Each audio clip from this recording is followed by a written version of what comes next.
Hi guys, my name is Adelia Ratna. I'm from International Relations major.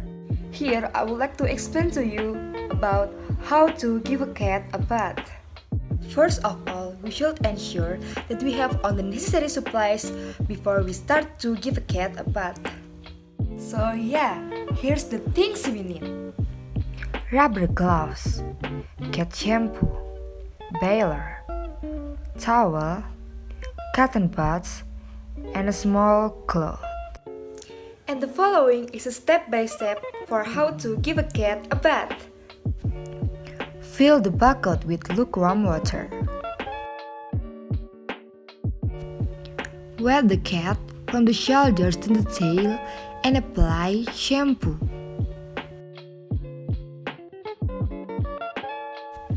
Just like your own hair, lather and rinse thoroughly.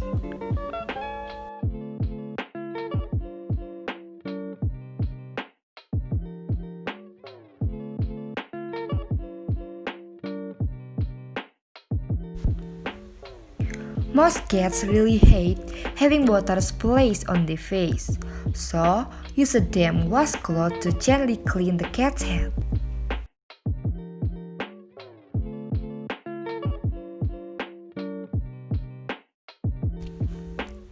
Use a cotton buds to clean inside the cat's ears. After a thorough rinsing, leave the cat onto a large towel and fold it around her. Long-haired cats may require the use of a blow dryer. And yeah, she is turned into a beautiful cat.